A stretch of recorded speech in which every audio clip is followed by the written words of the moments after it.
In a big night for STARZ, we got our finale of BMF Season 2, the premiere of Power Book 2, Ghost Season 3.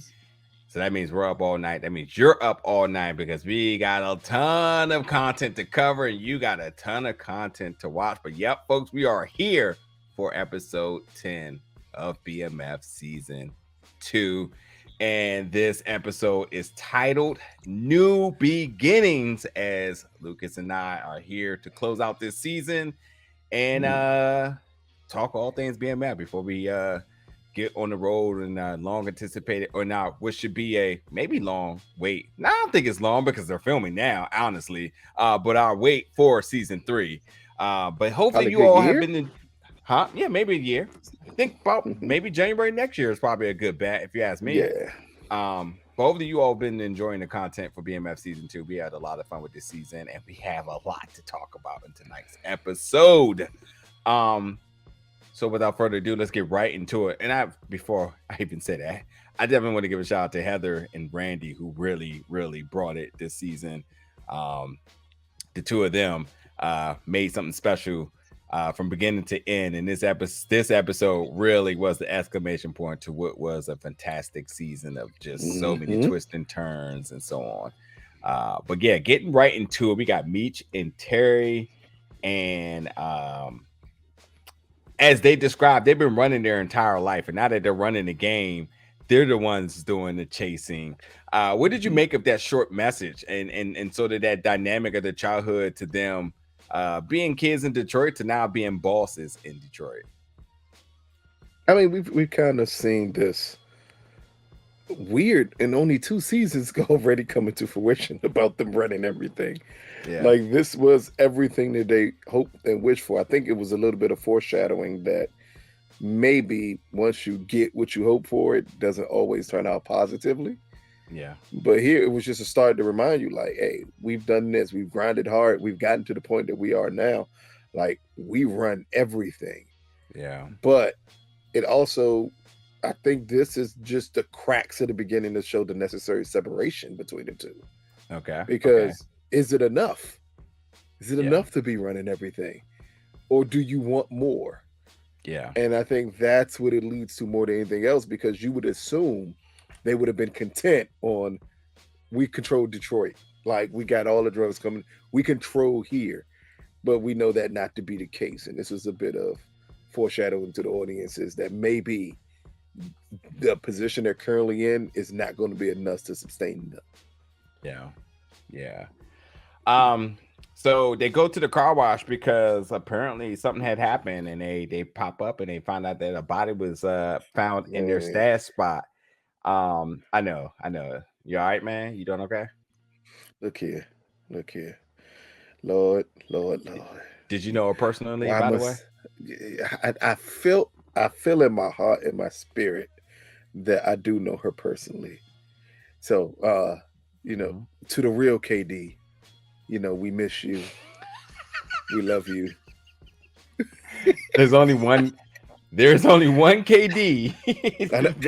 Yes, that's the only KD that matters. Okay. She ain't never hurt herself playing warm up. So yeah, the real He KD definitely just did. He definitely did. The real KD that we greatly miss from this show. So it did hit a little hard when they found Monique's body that way. Beyond your complete infatuation of KD, what did you, before I even get into that, what did you think about Lamar in a tactic of just such? Like, really? This guy. One, it makes me want, why does everyone know where their stash house is? He's so easily could just put a body there and no one's there to look out. Like, no one's there to look out at this crazy nigga. Or not him, but Alvin, because we know he didn't take care of it. Alvin did. But Alvin still would have gotten the information from Lamar, like, hey, drop it off here. Like, this is where they do their business at. I think it was a way to send a message also to Meech. Like, you had her doing your bidding, and I'm going to drop her back off to you. Yeah. And it's interesting because when I thought they were going to get rid of her body, I thought they were gonna like, burn it, cremate it, so many things, considering that he's like, he can do that with no issue yeah, his and not put the specialty. body out for display for everyone to fucking see it and know that you Yeah, did it. Yeah, yeah, yeah. You kind of had those type of questions for sure. yeah, definitely was yeah, just very intriguing tactic there. But yeah, they found the body there was Monique's, and Jen and Bryant are there. They show Meech Monique's body, and um Meech is like, he didn't identify her, but he walks away. And Terry says, we need right now to stay focused on what matters, and that's a new stash spot. And Meech is pissed. What did you make of this? Because I ain't gonna even hint at what I'm thinking. But what did you make of this conversation between the two of them? Terry's a disrespectful ass dude. That's the first thing I thought. Are you fucking kidding me here? See, here's the more messed up part. Even if you didn't want to acknowledge that her and Meech were together, she's the mother of one of your nieces. And you just like, you know what? On the bigger and better things. We need a new stash house. Like, come on, man. That it was a very, not gonna say weird, but again, it's a slight crack in things that if you don't pay attention to the show, maybe if you didn't know the documentary, you wouldn't understand like these little cracks at times could be foreshadowing to what occurs with them in the future. Because, and I'm not saying equating this show to that because clearly there's a big difference between the two, but Mm-hmm. like this was just a cold-hearted take to have. Like the most important thing is a new stash house. Like he just lost somebody he loved. His daughter is somewhere else. Like the other little girl who's like his pseudo daughter, also somewhere else. And you just like, we just need to find a new stash house.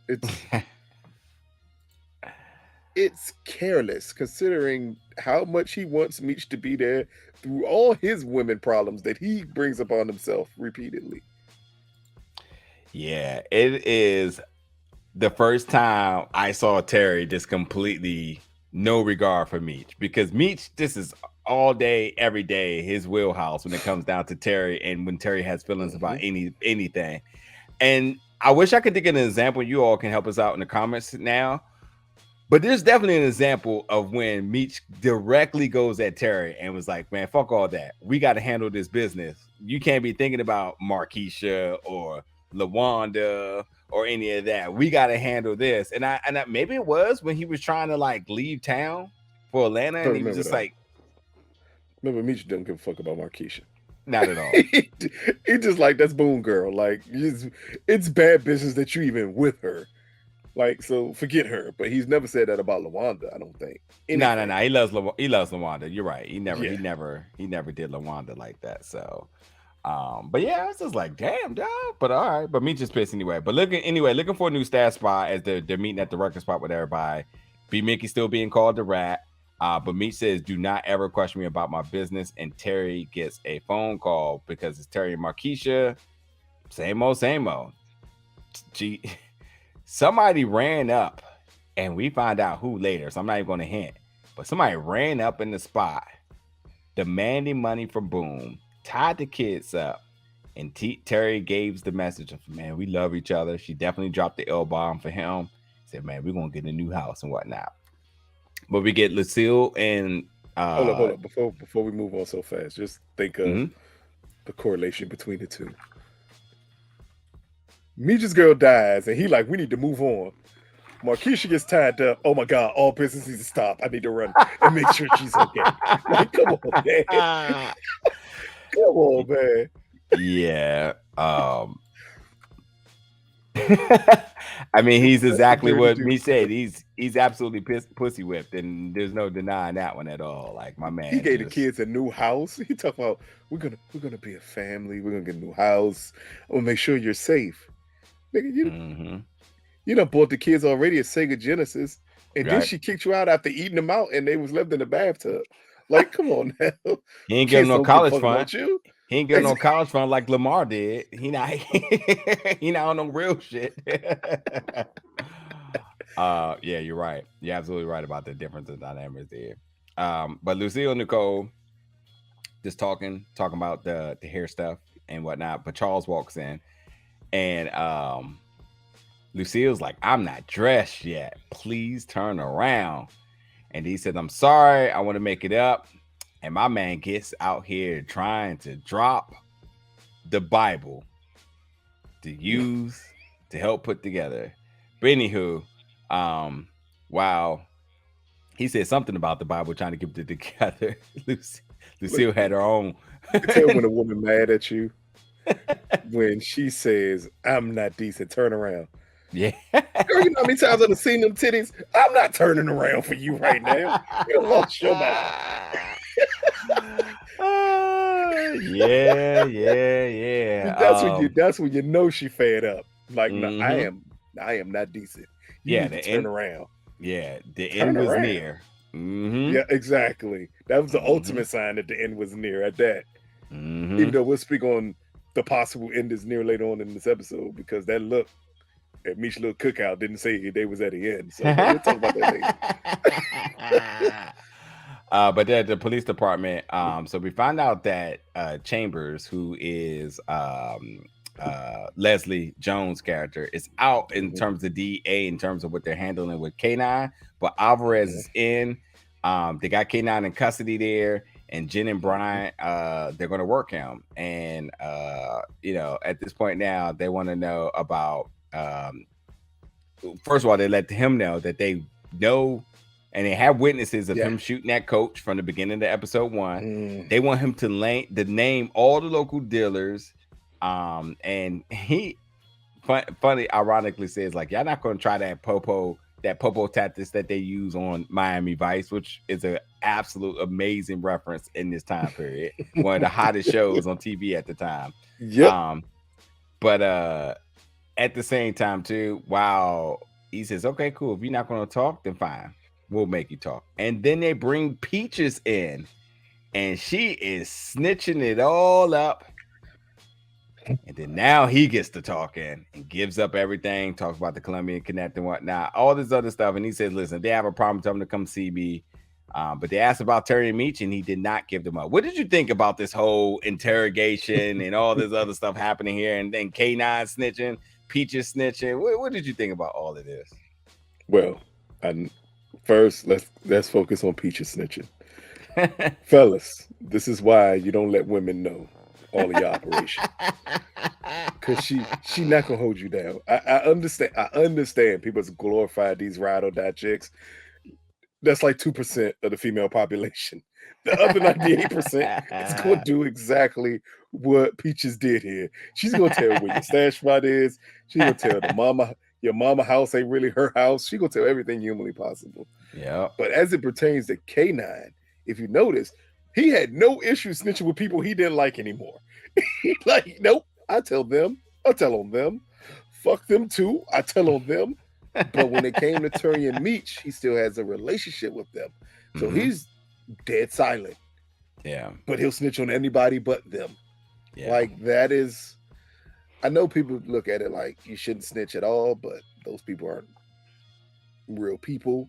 But like, he just like, I don't like you, so I don't care about snitching on you. It's literally, I could care less about it. Yeah. But he still has loyalty to Meech. That he's like, I'm not giving him up, though. Yeah, I mean, like, possibly what Meech did for him by taking that bounty off his head. That's right. I was gonna say it because, like, at this point now, if you're thinking about like ways to get your freedom, like giving up the Colombian Connect is absolutely fair game. That does nothing for you snitching on that. Yeah, absolutely. The DA should be giving you all the leeway you want once you give them the Colombian Connect. Yeah. Anyway, Meech and Terry at home, and Zoe, as he said, he talked to her, did confirm that it was Lamar that killed Monique. And Charles is trying to put together a family dinner, and they're all in for it. Lamar, on the other hand, is completely sad, listening to his oldies, hitting lines, and slowly but surely reaching his fate and becoming... he's a junkie right now. He is a crackhead. No, he's not a crackhead just yet. He's not getting a crackhead yet. He's just sad right now. He's sad. He's just sad and taking lots of cocaine. Yeah. Which, Yeah. nothing against you being sad and taking an upper, but I just don't see how they're gonna work well together here. You can't be sad full of energy. Like, that's what cocaine's an upper here, people. But again, this is just Lamar attempting to escape reality to deal with what he did. Yeah. Like, I just didn't see this being the arc they would take with him in this episode. I really can't either. I mean, like, I think in terms of Lamar being one of the best villains on television, I definitely didn't see his demise being a broken heart. Exactly, Joe.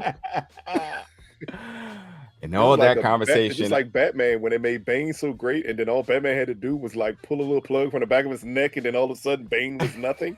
Like, that's what you did with Lamar here. Like, come on, dude. A broken heart. Like, you killed her though. Yeah, I you know, that conversation between who was the better villain between Lamar and oh my God, his name slipping out of my head. Michael Kenneth Williams' character, The Wire. Omar. Omar. I was like, yeah. Well, you know, and Omar wasn't even a villain. Yeah, Omar was the hero. Well, yeah. Now, if you want to talk about villain, what's worse, Lamar or Stringer Bell? Like, because Stringer Bell was the villain. It definitely wasn't Omar. But here, it was just a way that they took out Lamar. Or right here in this scene right here, where we still understand he's still grieving Monique. And I understood this scene because he's just trying to escape everything that he did. I don't like where it leads to, but this is a good setup for this character. Because by this point, we don't know exactly where you're going to go with Lamar. You just understood that he was still dealing with the consequences of his actions. Yeah. We'll see. Got more to talk about with Lamar because I got some things to Anyway, the family dinner now. Lucille coming out looking bomb as I don't know what, but ignoring Charles. Glowed up this damn fast, Joe. Listen, that Sears card got burnt the fuck up out of revenge. The cold credit score is officially 380 because Lucille is treating that Sears card like an unlimited black card, Joe. She's buying everything Sears got to offer. She is racking the hell up on these little pantsuit, tight little outfits that she just all of a sudden pulled out the blue. She left them church dresses alone the moment she said, fuck you, and went out with Pastor Snoop. Yeah. Got her a bodysuit. It's a wrap now. It won't be long before we see Lucille in DR getting the BBL. Hey, with off the waist trainers and all, Joe. Yeah. Herbal life shakes and all that. Oh man. Not Lucille selling tea on public access television because ain't no IG back then. But yeah, you know, Meech is praying because they got the family reunited and whatnot. And at the end of the day, Lucille is just throwing shade, bringing up Mabel and all sorts of things. Charles gets mad and leave, and Meech obviously looks blown because, well, he talks about Monique being dead and talk about Zoe and TR and, you know, being at the grandma house. And Lucille obviously cares for Meech and definitely tries to provide any bit of sympathy she can for him and whatnot. But she says it's so much bad news. So much bad news. Unlike Terry, who was just like, man, K9 crew stash spot. Yeah. and his response right here is like, yeah, K9 and the crew got. And they say he's singing. Like, he brings this up right now. Like, Terry Mine is don't care. Not at all. Don't care at all about Meech's feelings, Joe. Meech is you crying at the table. He's crying at the dinner table as he's telling his mom that Monique is dead. Do you think that Terry enjoys the idea of seeing Meech compromised for once? It feels that way. Because we as the audience, we really haven't seen it. And he just is blowing past it like it's nothing. Yeah. That Meech, he's like, man, get your little feelings in check. We need to do. But again, if Marquisha called because she stumped her toe on the bed rail, Terry's going to run over there to make sure that she's okay. This is ridiculous, Joe. But hey, give it up again to Lucille. I love the setup at the dinner table when he said, "Oh man, I can't remember the last time we had family dinner." She said, "Oh, I remember. Mabel was here. Was you fucking her at that time too?" Like, she's just taking away any form of her and Charles getting back together. At She's like, all. I only want you to have this illusion that this is gonna work out for you in a positive way because you could cook a pot roast. Nah, Dog, nigga, no. just dogged that man. Just completely dogged that man. Like ridiculous. But we go back to Atlanta and we at Goldie Club and they're talking about getting Mike out of there. Told him to get his Winnie the Pooh ass out of there. But this is Goldie and the conflict of something that is to come later on in this episode. But it's kind of like, well, why are we in Atlanta? Like, what's the significance of that? We know who this Mike guy is. It's the guy from the little gambling joint and whatnot. So like, yeah, what's the deal with this? But we'll make of it later. Meech and Terry outside. Real quick, sir. And so I can speak to the audience real quick. And unfortunately for people who watch our reviews before you watch the episode, no, we don't get another phenomenal performance from Young Miami in this episode. We're going to have to wait to next season when she can come and give us the best emotionless cry you ever see on television. Hey man, I had to bring it up, man, because they have been going on her. Down to showing the slow motion clips of her scene. I said, oh, y'all don't like Young Miami. I love Carisha. Absolutely love her. I have never seen somebody. I mean, it was bad. It was bad. And I also saw somebody say like, well, she was good and Meech was bad in the elevator. And I was like, okay, so it's okay for everybody to be bad at one point. There was a lot of commentary going around, but I'm just gonna say that crying scene did nothing for me from either one of them. But that's that. Hey, I've never seen somebody just put their hands to their face and not have any emotion show on it. But go ahead. I didn't mean to. I just had to bring that up. It's important that we bring that up. Before they watch the show, like, yeah. Because I mean, eventually she's going to be an EGOT winner soon. So I'm just letting y'all know now that no, we don't get another amazing standout performance from Young Miami in this episode. But Meech and Terry outside, and they're talking about how they're going to clear the money at the gas station. And they're on the same page, man. As he says, listen, our time is now. So they're refocusing and regrouping, and it's time to see what they do. But at the basketball court, we get Kevin and his homie talking about his comic book, and his bully comes through, and doing bully stuff, rips up his comic, but Kevin takes a swing at him, gets beat down, and then he rips up the comic. But Kevin's still struggling. Listen, a lot of people had a lot to say about Kevin last episode and the parenting. What was your thoughts about Kevin and this interaction with this bully? Just this first one? Yeah. This first one? Yeah. The first thing I thought was, all those times that I was saying that for some odd reason, because I'm a bad parent, that I was saying he need to man the hell up and learn how to defend himself was so wrong. And he throws the widest, dumbest punch humanly possible. At least he tried. At least he tried. He tried. He didn't run. He didn't just get beat. It would be amazing how much better that punch would have been if he had training that his dad wanted to give him. That's all I'm going to say. Like, I mean, you could disagree with it. I think we pointed out last episode, it would have been best if both parents talked to each other and he had therapy and training. But this episode goes down a path with Kevin of exactly why we said the things we said pertaining to him and Bryant. Because he did exactly what a punk would do in the end. But in this scene here, this was just him trying to stand up for himself and then realizing I can't. And you can clearly look on his face when he's sitting on the ground of him coming up with a solution to a plan that's going to be much worse than it ever could have been if he just learned how to fight. Well, okay. I mean, Kevin. I want to say more, but we gotta wait till the next scene. He tried to I want to say a hell of a lot more. Oh, I want to go all them people who talk about, oh man, that's just toxic masculinity. You see what happens? Because back in my day, not you young kids' day, back in my day, what happened was you didn't go ahead and do what Kevin did when you lost a fight. You took that L and you kept on taking that L until you got a W. But he did what you knew children will do from time to time.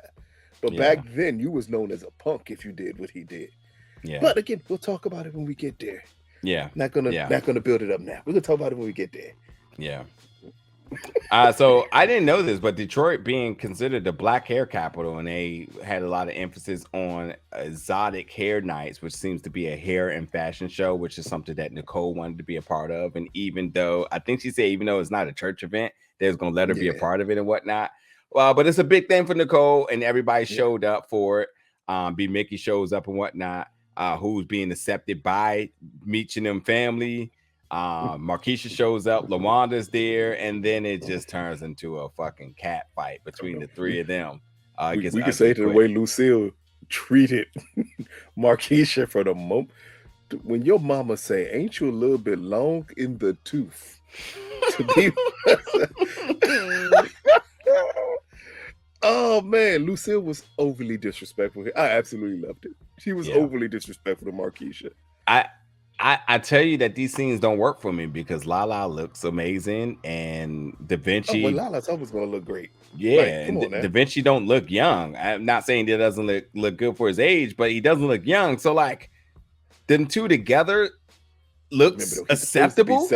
He's supposed to be 17, sir. I know. It's just hard. It's just hard to just, yeah. I think there should be more dialogue about like, you're not going to be with my 17-year-old boy. Like, I mean, she called her long in the tooth. She was basically saying everything about why are you two together? Like, you too old to be with him. Yeah, I mean, establishing she's old, but also you can be like, well, how old is Terry? And then if it's not a mention, then you tend to forget because he doesn't look it. I mean, it's just the part though. In actual real life, which Lala got like 17 years on him. Yeah. She looks great though. She definitely looks great. Lala looks fucking amazing, Joe. Mm-hmm. Yeah. But again, they do play the angle that Markeisha is clearly an older woman and he's a younger kid. And Lucille, I think the instead of him bringing up the age difference, it was Lucille going on her about the age difference. Yeah, because all three of them look the same age. Yeah. Wanda, Markeisha, and Terry. All of them look the same age. But by the way, I'm giving Lala love. Sydney's bad too, but we knew that. Man, yeah, that was obvious. Yeah, we just here for Mama Lucille. I'm gonna start putting Sydney over how you put over how you be putting over KD. Yeah, Katie, the real Katie. That's what we call her now, the real Katie. Yeah. You think? Well, she's not on the show anymore, so it's Young Miami forever now. At least Young Miami forever now. I tell you, well, I'll leave it alone. But anyway, at the end of this, Markeisha gets a visit by somebody completely disrespecting her, looking for boom money, and it is no other than a character named Saint, played by Bring That Ass Here Boy in DC Young Fly, who I totally forgot they had mentioned he was a part of it. Yeah, because after House Party, I just totally forgot about him. I mean, I like Wildin' Out, but after that, I just, you was hoping you would never see him on screen again. Yeah. I mean, no offense to him. He's funny as hell. Yeah, no doubt. And I what's the Down South crew or whatever it is, like I think the three of them are definitely dope. But I gotta say, and by the way, I've been liking DC Young Fly since like the Vine days. Like, so like I definitely respect his grind into every position he gets himself into. I didn't like House Party, that's what it is. But him coming into this role is going to be must watch for me. I want to see what he's going to do in a role that should demand no comedy. Some sarcasm, but no comedy. Yeah. So, this character Saint here, who is this? Because I, for a second, decided I wanted to witch hunt, and then I gave up and I said, I'm just going to just bring it to the show and let it be. We obviously know we cover another show. No, this is not Franklin Van Saint. No, this is not Freeway. Because, Franklin is based off of Freeway. Yeah. But Freeway is actually mentioned in the first episode. You're right. You're right. Yeah. There's that. Yeah. Freeway's mentioned in the first episode. So, what do you think of this character in the introduction? Is this a character that is well known in Detroit? Is this a composite of some sort, or is this something just for the show? What do you think? It's probably a composite, if at best, if not something completely made up for the show. Mm-hmm. But keep in mind, like in the doc where they talked about everything pertaining to BMF, they never really talked about what opposition Terry faced in Detroit once Meech left. Yeah, this sounds like it was a lot of internal issues and the cops. That's never talked about, and this was before T moved to the West Coast. Vegas, LA. Yeah. So it's not really much talked about in this area. So I think this is either a made up character or a composite of different things. Mm-hmm. But it is a character that I'm really looking forward to seeing. Again, as you said before, like, I think it will have its comedic moments, but in a very serious tone type of way. Yeah. And sometimes some of the best straightforward, hard characters you get come from comedians. Because being a comedian, you automatically have to tap into a certain amount of emotion just to make people laugh. So it takes nothing for them to flip that and do something different. And he had a huge presence the moment he got on screen. Yeah. Tell Terry leave Boone's bitch alone. Like, the moment he gets on screen, he had a huge presence. Yeah. So Lamar, who is having a trip now because he's seeing himself swinging on himself, and himself gives himself a rock so that himself can smoke it. And it's interesting, and I want to know what you think about this, but I think that there may be a little bit something. I mean, obviously there's guilt here. There's obviously guilt, but I also think that, like, beyond this guilt is, how do I put this? I'll give it to you instead of stalling time. But what did you make of Lamar and what he's sort of just experiencing right now? High out his freaking mind. That's the first thing I thought. Yeah. He's high out his freaking mind.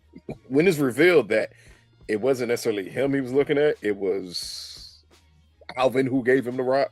Like, I kind of thought it would be someone else there, and that he was just having that conversation with his subconscious because he understands the hole that he's digging himself into here.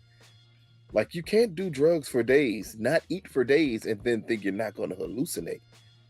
But again, this is somebody who's grieving the love of his life, and he just don't know how to deal with it. Again, as we said before, we never would have thought that this would be Lamar's kryptonite out of everything that we've seen him do. But the moment I saw the crack rock, again, I asked last episode that somebody tried to say that, man, you used to take crack, because it got you nice and ready to have intercourse. And I'm thinking, I don't know what crackhead lied to you and told you crack sex was good. Nothing about that sounds appealing at all. We've seen Menace to Society. We understand what crackheads do for rocks here. Yeah, I would say, like, that doesn't sound pleasant. Listen, those junkie houses would be an orgy fest, as I said last week. So exactly. So again, it's I knew he was going to go down some type of path because no one just freely does crack. Yeah, like, no, and not have it, especially in the 80s. Like, new crack. You can take new crack and be perfectly fine for the most part, as long as you don't take too much of new crack. Yeah. But back then, when they were freshly trying to make that's a hell of a drug to try to take on. Yeah. And when we see that it's Alvin that hands him the pipe, I knew then that this was it was some form of revenge for Alvin, because he's been dealing with Lamar shit for this entire season. And he Mhm. broke his little TV. That was the final straw when he broke that little TV, Joe. Oh boy. So the detectives, Jen and Brian, are talking about how K9 sunk on everybody but the Flenorys, and they want to know like what's the deal they got with them. But anywho, in a very surprising turn of events, Meech calls the police station and wants to meet with good old Detective Bryant by himself, and Jen is looking like, but yeah. I'm surprised. Did she show up to that scene where they met? No, not when It's they so met Meech. interesting. So interesting. She'd been so suspicious of him, but would not go to that. And he told her where he was going. So I don't Maybe know. because he was honest with her about it. Because that was her biggest thing is you need to be honest with me about everything. He was Yeah. honest. Like Meech wants to meet with me. Yeah. Yeah. So they meet. B-Mickie's there. Linder is there, who returns. This guy, I think, came from like episode 5 or something like that as a witness, and they got it all set out for this guy Bryant here, talking about the evidence and how they're going to use it, and ultimately they say you need to drop the gun off at B-Mickie because that's going to clear him and whatnot. But they got Bryant in the chokehold in a way that he had nothing for them. It's just what it was. But what did you kind of think how the BMF crew set up Bryant to let them know what their intentions and plans were if he didn't turn over the gun, and also doing this for B-Mickie? This was perfect as a setup here, because the key part I kept on wondering is why aren't anyone digging more deeper into the point that Bryant still has this gun with bodies on it. Yeah. And they finally brought up like, hey, all we gotta do is say that the person who did it looks like you. You got the weapon. Everything's on you. You're the only person in control of this. I thought this was an amazing thing that Meech did for B-Mickie, but also as it pertains to the last episode when they said that technically we've been fighting with each other, didn't notice that none of us was the threat. It's always someone on the outside that was a bigger threat here. So I did like the setup with Brian. I did like what it led to with Brian. And you kind of don't see Brian turn around and accept things this way, but he was clearly accepting of this as he knew there was no way I could get out of it at this time. Yeah. Yeah. We're going to talk about Brian at the end because there's a lot to kind of make with it. And I'll be honest, folks, we were supposed to have a conversation with Steve Harris, but Steve said he didn't want to talk to me no more based on our previous interview. I'm just playing. Our previous 2 other interviews. Yeah. But since I didn't get the interview, I am going to pull back the curtains and say that, well, he couldn't make the interview because he's currently filming right now. Yeah. 3 for season 3. So it's a good excuse and get back to work, sir. But we'll get to talk to him again, so don't worry about that. If he wants to talk to me, he likes Lucas more. Watch those interviews, you'll get the joke. And I can't wait for season 3. And by the way, Sydney Mitchell on her Instagram posted that she was on set for season 3, and she has this video, which is not up there anymore, of her and her and what do you call it, in makeup and yeah, and she has hair and makeup, and she has the pictures of everybody behind her and their names and their characters, and I was like, oh, you're gonna get in trouble for that. That's why she took it down. Yeah, because you're revealing who's a part of that season. And I was looking like, okay, what names are still alive? What names are there? And there are some significant names there that weren't there, and there's some names that wasn't there. And you're just kind of like, huh. And that's why they said, ma'am, I understand you want to show the trailer. I'm gonna need you to take this video down immediately. Yeah, it definitely was very spoily-ish, but yeah, it's gone now, so I don't know. But somebody probably took a picture of it because some always do. Anywho, yeah, it's the internet. It's the internet. So Charles and Lucille, and Charles talks about he found a preacher to help them with a path forward, and Lucille, Miss Petty Betty Flenory, says, I found a divorced attorney. But she made it clear that, listen, we were both very happy. And, while Charles was trying to keep it together, she's just like, man, that's kind of long gone. Like, you obviously been happy for a while with your Spank magazines and your Mabels and your...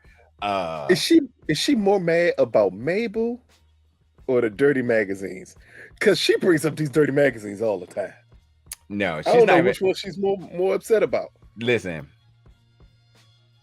she's equally mad, and she's just only using it as ammunition because she has it. Because if Charles had did anything else, like patching her walls and that stank hotel you've been to, and having music with that sinful church folk who also had nothing to do with it, but she probably would have threw a straight at her if she had a moment. And I was like, I knew you was thinking about her, even though she wasn't thinking about you, or trying to make me jealous. But no, she's not. She's just equally. She's just mad. Everything she's just explaining why means nothing. She's just flat out mad. She's mad, but yeah, she made it very clear that, listen, we're both unhappy, so this is what it's going to be. So she looks like she's getting ready to file divorce. So after all that, with Detective Bryant and Meech meeting, he goes home and he can't find the gun. He's panicking. Jen shows up here, is why I'm like, oh, you show up here, Bryant? Like, well, what's happening? But then, in a very surprising turn of events, she's like, well, I showed up here because I heard the call about Kevin on the radio. I wanted to make sure that you were okay, or he was okay, whatever. It says, well, okay, what's up? So they go to the basketball court, the playground. Kevin is sitting there with a bunch of officers, a SWAT team, and everybody and their mama, Obama, and all of them, all pointing guns at him. Obama doesn't have a gun. But nonetheless, Kevin is there. Bryant shows up, says, it's my son. Tells everybody to put their guns down. And it looks like Kevin has shot his bully. Well, he did shoot his bully. And he can... Jen so put that's how he handled the problem. Jen put handcuffs on him, and he gets arrested, and that's happened. That scene. Okay, go for it. Go for it. So that's how he deals with his bully, huh? Is that what y'all wanted? Huh? All this toxic masculinity, and the first thing he did to handle a problem is grab a gun like a punk. Is that what y'all wanted? But this is why we said repeatedly, both parents need to be involved. Both of their point of views made sense. When I said man up, back in the day when we said man up, is for people. So you didn't do stuff like this. You put out there, you threw them hands, and you had to deal with taking that loss. Because that's what men have to deal with. Instead, he took the easy way out. But I also got to blame Bryant. How many safes do you have in your house that are unlocked? Because it makes no sense here. You literally transferred it from one safe to the next. Did you give Kevin a combination? Who does that? Why was he able to get the safe out? Hold on. So let's just call it what it is. Brian has a safe to protect his son from things because it's only him in the house. How in the world did Kevin get the code to the safe? And if for whatever reason he decided to give him the code to the safe, why would you give your son the code to the safe? Exactly. It makes no sense. That's all I kept on thinking is, wait a minute, that's a safe. Like, did he just put it in a safe and not lock it? And he had two safes. And maybe, I don't know. I mean, I'm not willing to really go back and do it, but I'm sure somebody's like, oh, if you go back to a scene, he just threw it in there. But I don't think that level of attention to detail will matter here. Nah, not at all. And it's a safe. Even if he just throws it in there, guess what? The moment you pull a latch to lock the door, it locks up the gun. You got to put in the combination to get it in. It made no sense at all to me. But also, you're a cop. You're telling me that normally with kids, fascination with guns comes from you not explaining them or showing them what guns are. Kevin knew what a gun was. He knew exactly what he grabbed that gun for. Because he did not know how to properly defend himself, he thought a gun could do it. I feel no sympathy for him. He should go to jail. Yeah, also, like, forever. I'm just just hypothetically, if I was a kid and I knew my dad was a cop and I'm like, oh, he has a gun, I'm gonna use it on him. Why would I think that the gun is in the safe? Is what I'm getting at. Because In does he? the evidence bag that I can read, Yeah. that like it's in a plastic bag. Why Because would you a would, gun be in a plastic bag? yeah, you should be hiding that from yourself. So anyway, that just says like this is just all bad handling for Brian. Brian's absolutely deserving of any bit of whatever repercussions that come Whatever. Yep. from him after this, because this was just tacky and a poor kid lost his life because of this. Gun violence, gun control. Hey, say it again. Say it again. Yeah. Gun violence in the 80s. Like, Yeah. come on now. Yeah. Yeah. Kevin needs jail time. Maybe jail will make him the man that y'all were terrified of Brian making. Just send. So you trying to see on the next season of Scared Straight? It ain't gonna be no Scared Straight. It's gonna be on the next season of Oz when Kevin gets in jail. Them damn doors gonna close, and then you gonna hear that music. You know then it's over for. Oh my goodness. Oh my goodness. Oh man. So Brian kid is getting ready to be charged with everything. And you know, bodies. Yeah, because the BMF crew is looking at the paper like, what the, like, are you seeing this? So they essentially draw the conclusion that everything's tied up. And they says, listen, Terry said, I did not get back in the game to lose. And you need to let this Lamar shit go. We're not killers, we're businessmen. I can't even believe that that's Terry that made that statement, because that's always been Meech's philosophy. But if this is the story to say this is how Meech kind of inherited that philosophy, I can get with that. But that's always been Meech's thing, is like, I've never been a killer. I've always been a businessman. So to see Meech very proactive in terms of like needing to kill Lamar and that's how we do things is definitely interesting here. Well, Lamar killed his baby mother. Lamar threatened to kill. He killed your baby mother. I swear to God. And then he threatened to kill their mother. He tried to kill their sister. Yeah. How many things did he do for Terry just to say, man, we need to leave that Lamar shit alone? No, we don't. I mean, 1000% agree when he said that. We're in a perfect position to actually handle this Lamar stuff. Yeah. Like, come on, man. Take him out now. Why are we even... That's the only thing. Take him out now. We ain't got to worry about anything else. But again, it was just a weird statement to make there, because it's almost like you're making so much money that you want to allow someone like him to survive. That makes no sense. He's a forever threat. Yeah. Yeah. That would be the equivalent of Tony Stark getting an Infinity Gauntlet and then saying, we're not going to snap him away. Just give Thanos some crack and send him to another planet. We should be fine. Like, no. You kill him and get rid of him. It makes no sense here, Joe.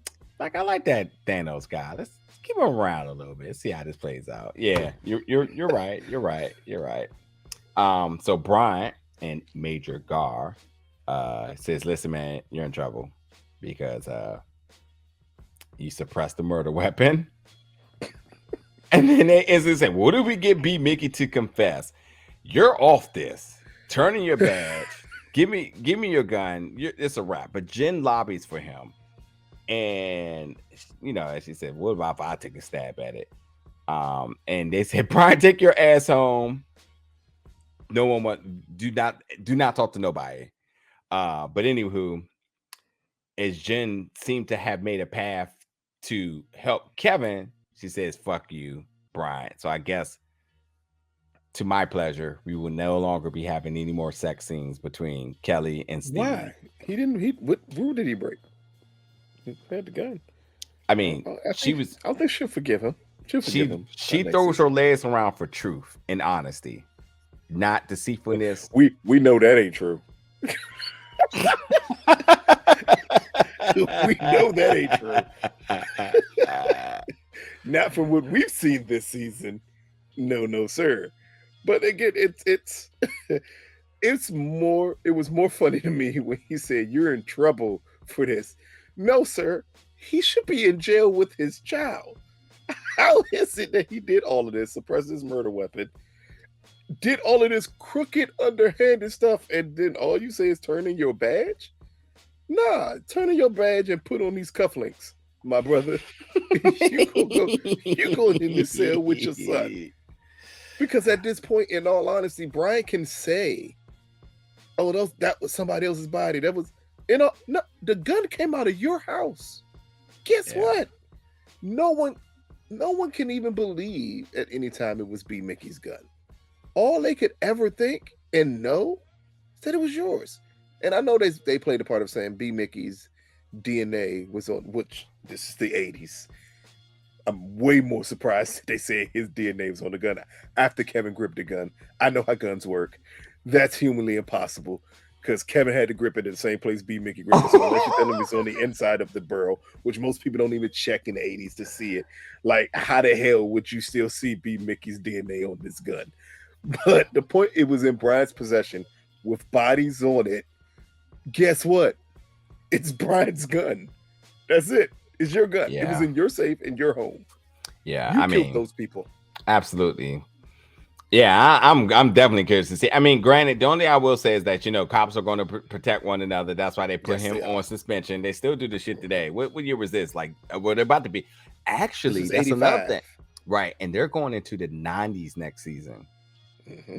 I know because Sydney told me on her Instagram story.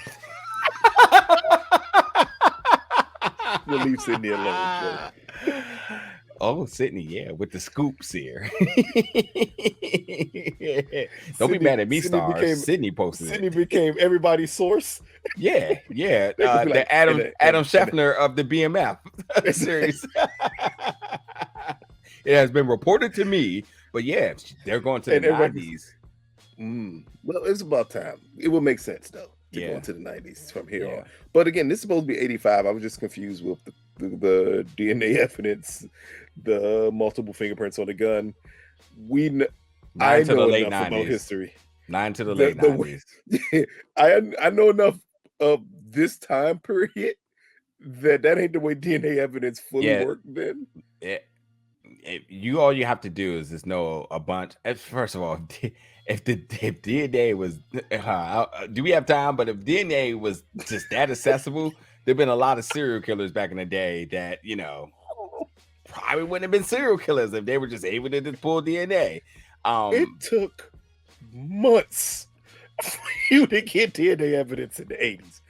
Months on months on months, and they got that shit in 2 hours. I think somebody made a mistake and thought that they were in the late 90s, early 2000s. Nah, that's the way they treated this. They just use DNA diagnostics with Dr. Phil and them and got those results back right after the commercial break. Clearly. Hey, because that's the only way they got them motherfuckers, yo. Back in the 80s, they were still using the little brushes to try to get DNA evidence, wiping away DNA evidence at the same time. Yeah. Like every time we turn around, we get people who get freed from prison for DNA evidence of things getting tested for it from the 80s. But again, I digress. There may have been a slight plot mistake. I tell you why I'm cool with it. Because it showed the level of desperation here. They knew that their back was against the wall. And you know what though? Jen probably stuck up for Brian, because in a moment of not knowing that this was all going to be thrown at y'all this quick, she probably had to think, oh shit, do I got any involvement? Because was I aware that's my partner? I've been over there a couple of times. Am I in not compliance? What's it called? Cahoots. Yeah. And you're having sex with Brian? So now y'all plotting. It's you, Brian, and his murderous son. Yeah. And y'all had been killing off drug dealers left and right all of a sudden. Yep. Just like those two at Good Morning America. Minus the drugs, killing people, but just co-workers doing things. Not good for business here. Damn it, I didn't expect you to use them as a comparison. Oh shit. Anyway, Jen goes to see B-Mickie because this obviously wasn't going to work, but she says, hey buddy, would you mind confessing? And B-Mickie slams the door as I slammed the door on the episode. It says like, yeah, if they had something on me, I'd be in cuffs. Correct, sir. Absolutely correct. Lamar is so they pull up to Lamar's spot, and Lamar is very seldomly, and has a gun to his head, and it's Meech. Meech's got him. He says, all right, man, you got me. Go ahead. He says, I'll send my regards to Monique. And he said, why would I put you out of misery when I could watch you suffer? And he gets him hooked on crack. Alvin watches, and he says, keep feeding his ass so we can keep him this way. So this is the very, very dangerous way of sedating somebody here to their death. With crack. This is like, which one is more dangerous, crack or Prothorol? Is that how you say it? Prothorol? Yeah. Michael Jackson drug? Yeah. I'm sorry to call it the Michael Jackson drug, but I only know Prothorol because Michael Jackson used to take it, and that's what he died. Which one do you think is more dangerous? It's way more dangerous than crack. You know why? When a crackhead gets hooked on crack, do you know how hard it is to kill one of them? Them little niggas become like invincible Terminators. Like, it takes so much to kill a crackhead. And you know what? This is why I didn't fully understand it here. Crack doesn't like take you out of your mind when you just don't remember anything. Eventually, Lamar's going to remember things. And you know who has more drive than a crackhead? Nobody. Nobody on earth has more drive than a crackhead. Like, it makes no sense to leave him alive and leave him hooked on crack. Because eventually that shit gonna go the other way. And he's gonna find ways to get crack, and then he's gonna find ways to get to you. Yeah. Get Meech with a Sarah Connor. Boom.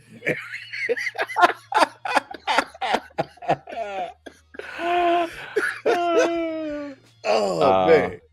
Anyway, Meech is smiling because he's back at the shop, and he said, man, I took care of Lamar. You were right. Did it the Terry way and whatnot. But he says, but you gotta respect how I handle B-Mickie.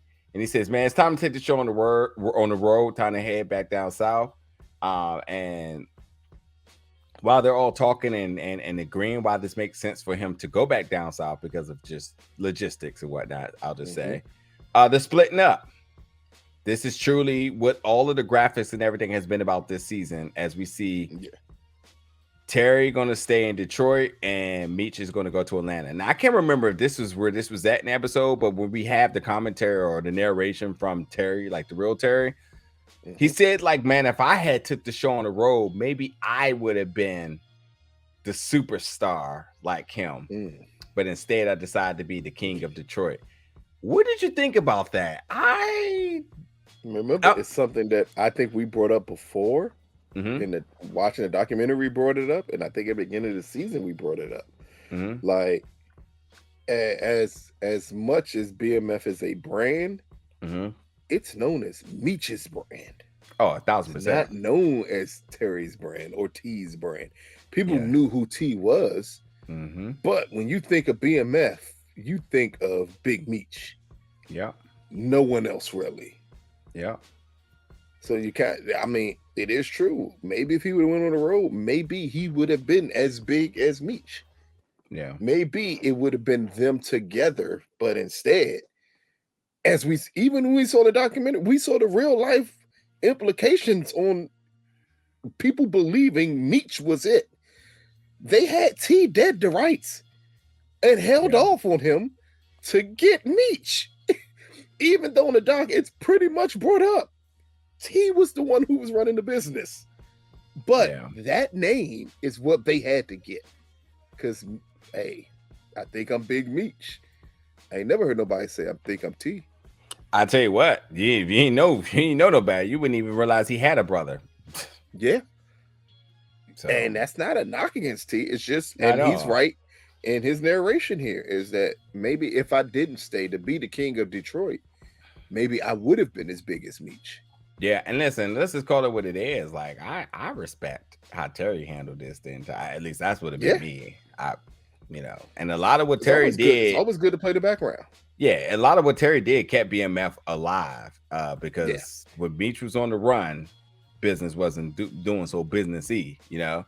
But anywho, yeah, he said he's going to throw the biggest going away party. And at the going away party, we have a cameo here, which you all may have quickly overlooked, but it is Nicole Flenory, who is an EP, or she's not. She's an EP. No way, she's a showrunner. Yeah, she's not a showrunner. She's an EP. Yeah. So the real Nicole's there, who's been involved with this the entire time. We also, we didn't meet her, but we saw her at the red carpet. Her and her mother. So while this is like, you know, sort of a dramatized version of their life, they're heavily involved. So like, you know, that scene's important. It was good for her to get the screen time. I don't think her mom made account. I didn't see her mom. I was looking at that. I did see her mom in there. Yeah. And I was also looking for Terry too. I was like, could Terry be in there somewhere? I didn't see Terry either. But yeah, Nicole was definitely in there and whatnot. But anywho, with this, they get Pops a new guitar. They did say they loved each other. And then he said, hey, stop with those wondering eyes. That's what got you in trouble before. But anywho, in the sight of his wondering eyes comes looking Lucille with, I think at this point now, that's what year is this? It's 86. It doesn't matter. 85? This is it. Yeah. So because I'm not a female, nor do I know what errors of what female clothes are, I'm just going to take a guess. And I'm going to say that outfit she had on was baby fat. I don't think it's baby fat.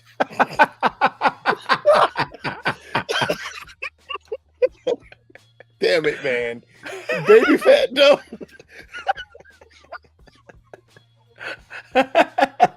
Oh, shit. Oh, man. That's so disrespectful. Fair. But Lucille's looking bomb, and she's giving looks too, which you know we want to talk about. But anyway, we see B-Mickie show up and say, man, you're not part of this no more. I can't trust you. You're dead to me. And tells B-Mickie to step off. We see Markeisha and Terry, and Meech says, Chuck, play my shit, and they party on. But what did you think of the Lucille and hey man, that look said a lot. I don't know if Lucille's just playing with Charles there, but that look said, you know, if I want you, I can have you. Because when they told Charles to watch out with his wandering eyes, he was looking at Lucille and didn't know it. Oh, I thought he was looking at. First of all, I thought it might have been Mabel, but no. Not only yes, not only was he looking at Lucille from the back, they were looking at Lucille from the back. So when she turned around, they said, "Mama," like he's like, "Yeah, you was just looking." Whoo, that was a hell of a turnaround. But the look that she gave Charles at the end, it shows that it's still love there. But I never doubted that part of it. She just doesn't want to be with him anymore. Right.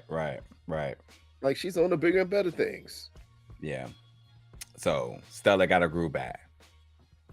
They forgot all about the church, because ain't none of them outfits she done had on of recently that godly.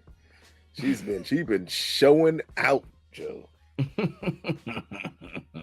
Shit, Nicole got a finger hut card now too. I know where some of them outfits came from. Just see his cards. She got a finger hut card now too. Oh my god, still racking up. So Detective Bryant goes to see Kevin in jail. He's not taking him home, but Brian is listening to Kevin on the opposite side of the gate of the cell, talking about his comments and maybe feeling like a failed parent here. There definitely seems to be some emotions going about this situation. What do you think Brian is thinking as he has his back against this cage and Kevin's inside? If only I'd have locked the gun up, we wouldn't be here. This little punk would have taken my gun. And did he give him a pencil? Because I was looking for that, because he handed him the comic and he said, go ahead and draw something. I'm like, draw something? Sir, he's in a cell. You can't give him a pencil. He's a threat at that point. Like, no, he doesn't get a pencil. You get nothing. You should have thought about pencils before you shot that boy. At this point, you get exactly what you deserve, Joe. So you happy Kevin in jail? I am. He's a monster. He's a menace to society. Of all the characters on the show, who's the worst? What's your Kevin. 1 and 2? And then who's number 2? Lamar. So Kevin's worse than Lamar. Where's Blackie at? Well, Blackie was innocent. Blackie did nothing wrong. Blackie had cancer. Like, you know. Yeah, you're right. Damn, Blackie. Meech and Terry. And he tells Roland, he's like, man, take care of mama, man. He's like, this is your kingdom now, T. Yeah. And yeah, they go their separate ways. But Meech gets down to the A and sees Goldie and he says, well, I knew business arrangement. And well, what do you know? Mr. Winnie the Pooh himself comes back in here with a shotgun. He came to shoot Goldie. And Goldie and Meech get the drop on him. And as Goldie said, ashes to ashes, and hits the kill shot. And then lays out the landscape of things. Says, listen, he is tied to the mob. And now we got to get out of town.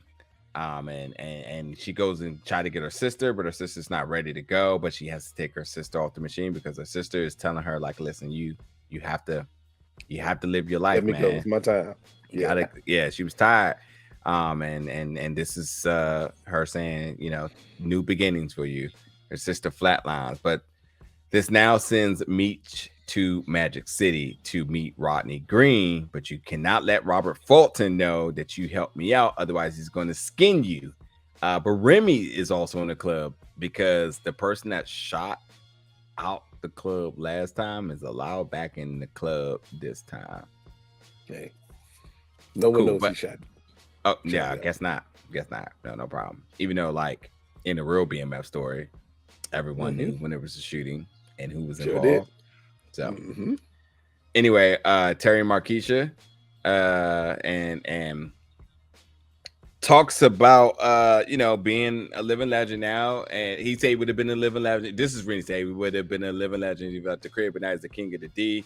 They're driving by, they see Lamar strung out. I think Terry has some thoughts about that. But they talk about, hey, we should go house hunting tomorrow. And clearly this is a setup. As you can see, a car just stopped and they're stopped behind it. And then what do we have? We have Saint come and dumping into the car here. Okay. Great ending. Great ending. It's a beautiful way to set up the new season and to talk about new beginnings, because this is a new beginning for Terry. Terry has went from Meech's brother to the head guy now. So now you're going to be hunted by everybody. Yeah. And then you taking on Boone's beef because you with Boone's girl. Like, it's so much stuff here that I like the way they decided to show this to set up the next season. Yeah. Even down to us waiting for Meech to meet his new connect down there. And now that the mob is involved, how's that going to go? When are we going to get Blue Da Vinci? These are questions that we're going to hopefully get some answers to in season 3. Yeah. So, is Markeisha or Terry hurt by this shooting? One of them would have to at least be hit, because unless Saint can't shoot at all, he's like right there up on them. So someone had to get hit. I'm not going to say either one of them lost their lives, but definitely wounded. And definitely, I think this is going to make T realize that, one, your head should always be on a swivel. You're the man now. You're not allowed to drive around like that and reckless and is not noticing your surroundings or the environment that you're in. Yeah. But again, also create Saint as the big bad for this next season. Yeah. As we may get a different battle for Detroit. Yeah. Yeah. So it's interesting that Markeisha and Terry are shot by Saint, who's considered one of Boom's henchmen, but like, would you actually shoot at his girl? It's not his girl no more. It's kind of savage. She left him. Yeah. Hey, sometimes you got to send a message. Yeah. And Goldie taking Sandra off life support was obviously something that's going to turn her into a more reckless person, because now she doesn't feel like she has to protect her sister and also be there for her sister. The one thing she said means everything to her. Without that responsibility, that means she can fully devote to everything else. B-Mickie being out of the group, the Bon Voyage I'm wondering party. I wonder where this leads B-Mickie to, because I think that Terry is going to bring them back in fold. We're going to see now an you need him. unlikely. Yep. You need him now. You need a shooter, and if Mhm. B-Mickie ain't nothing else, Yeah. he is a shooter. And then maybe we'll come out that technically he wasn't snitching to Jen. Jen showed up at his house trying to get him to take the beef for Kevin. Mm-hmm. Yeah. Goldie shoots Mike, and I think with killing Mike now, who is Robert Fulton's biggest pusher, we have to see who this Robert Fulton guy is going to be and how that's going to play a part and what's going to happen in Atlanta. Bryant now having a badge and a gun, and obviously because of what he did in suppressing B-Mickie's murder weapon. Yes. What does that leave Bryant? Does that just make him a straight street dude now?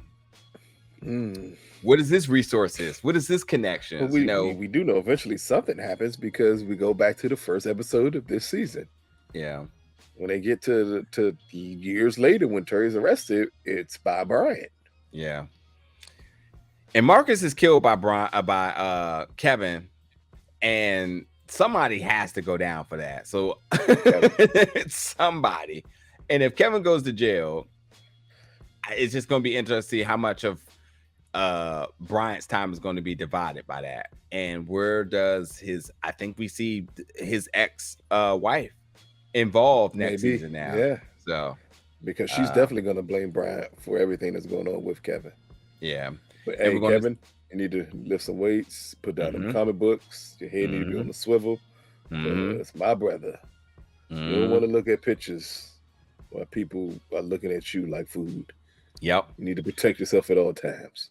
Yep. Learn to do something you should have learned on the outside. Yeah. Learn to fight. We're going to see what's up with this Rodney Green person with Meech and everything beyond that. It's a lot of things to be excited for season 3, but we got a little bit of time before we get there, and y'all know what it is. It's time for us to jump into our coverage for our next show here on STARZ. So we got a lot to talk about, a lot of coverage, a lot of work, a lot of things to do. But at this immediate time, we're going to end it for season 2 of BMF. Y'all already know what to do. Get in the comments. Let us know your thoughts about tonight's episode, the finale.